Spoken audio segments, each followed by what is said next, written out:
बात कर रहे हैं libraries in Python. Python libraries discuss करने से पहले हम लोग जानते हैं कि लाइब्रेरी होती क्या है। Library is the place where we can keep different types of books. यहाँ पर अलग अलग तरीके की बुक्स अरेंज्ड वे में रखी जाती हैं।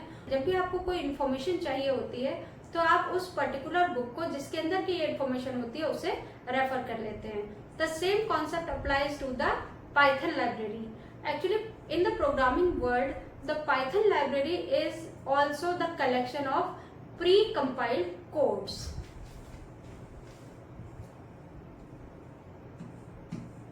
Pre-compiled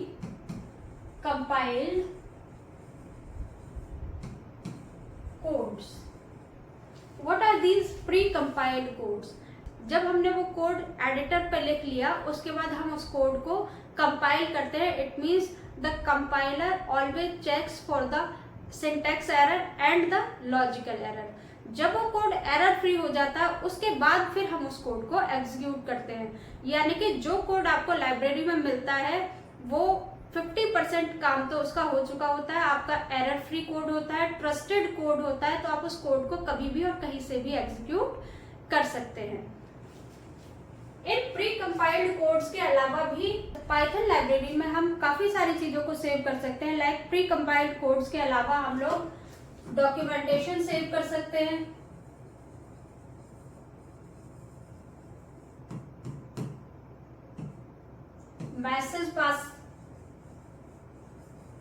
message templates,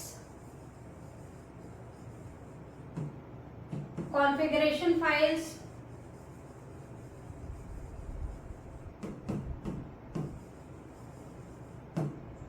classes and values.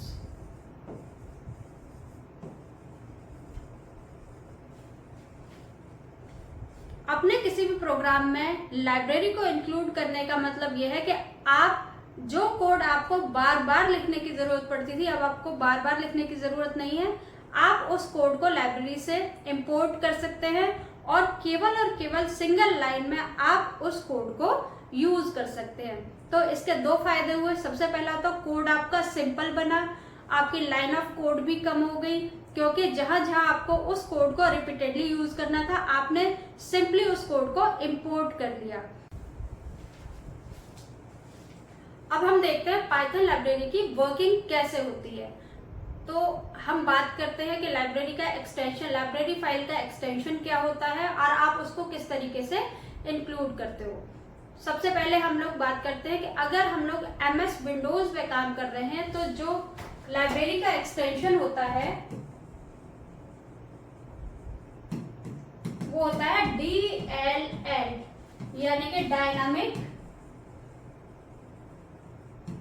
Link libraries.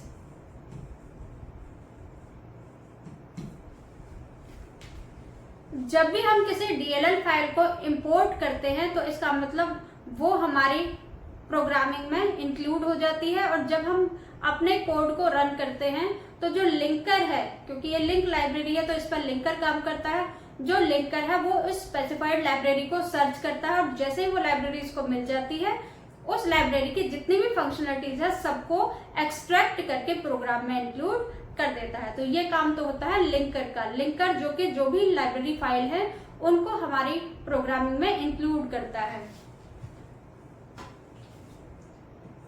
अब ये DLL फाइल हमारे कोड में कैसे इंक्लूड होती है, तो एक कीवर्ड होता है इंपोर्ट कीवर्ड। ये जो इंपोर्ट कीवर्ड है ये किसी भी लाइब्रेरी को हमारी प्रोग्राम में इंक्लूड कर देता है। To include library in program. For example import के थ्रू भी हम दो तरीके से किसी भी लाइब्रेरी को इंक्लूड करा सकते हैं। एक तरीका है इंपोर्ट, सपोज मैं एक स्टैंडर्ड लाइब्रेरी को इंक्लूड करा रही हूँ, math library, import math. Import math का मतलब यह है मैं पूरी की पूरी एक स्टैंडर्ड लाइब्रेरी को इंक्लूड करा रही हूँ और इसमें जितने भी फंक्शंस हैं उन सभी फंक्शंस को मैं अपने प्रोग्राम में यूज कर सकती हूँ। लेकिन कभी कभी ऐसा भी होता है कि मैं सारे के सारे फंक्शंस को अपने प्रोग्राम में यूज नहीं करना चाहती हूँ, तो उस समय हम लोग, क्योंकि इससे क्या है, स्पेस भी ऑक्यूपाई होता है ज़्यादा, और दूसरी चीज़ टाइम भी लगता है, क्योंकि आपको इतने सारे बंडल, क्योंकि एक लाइब्रेरी में बंडल ऑफ कोड्स होते हैं, और उस बंडल ऑफ कोड्स में से जब कोई एक स्पेसिफिक कोड सर्च करना होता है तो उतना ही टाइम ज़्यादा लगता है। तो इसीलिए हम लोग इंपोर्ट को एक और तरीके से यूज करते हैं।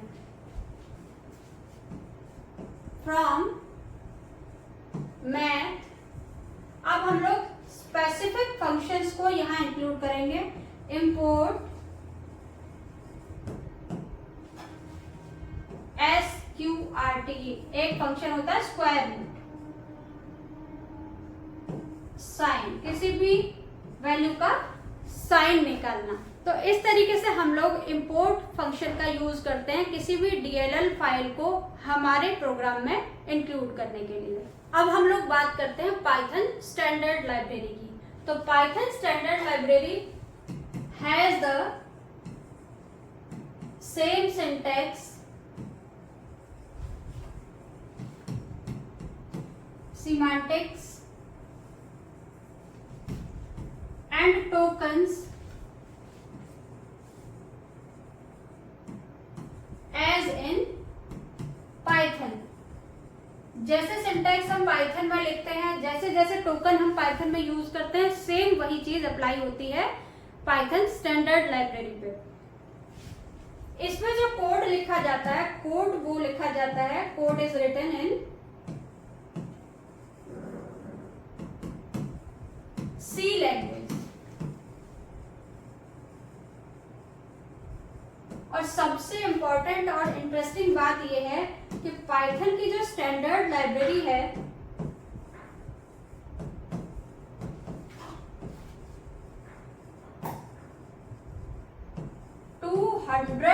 करोड़ मॉड्यूल है उसमें।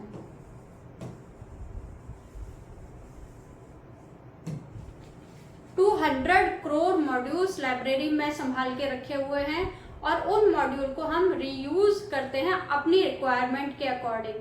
और ये सारे के सारे जो 200 करोड़ मॉड्यूल्स हैं, ये सब एक साथ काम करते हैं स्टैंडर्ड फंक्शनैलिटीज प्रोवाइड कराने के लिए। जैसे कि हमारी इनपुट आउटपुट फंक्शनैलिटी हो गई, हमारा प्रिंट फंक्शनैलिटी हो गई, किसी भी चीज़ को इनपुट कराना है, किसी भी चीज़ को आउटपुट कराना है या प्रिंट कराना है, ये सारी की सारी फंक्शनैलिटीज होती हैं हमारी बेसिक फंक्शनैलिटीज। और इनके अलावा बहुत सारी होती हैं जिनको कि हम प्रोग्रामिंग के थ्रू डिस्कस करेंगे। तो आज के लिए बस इतना ही।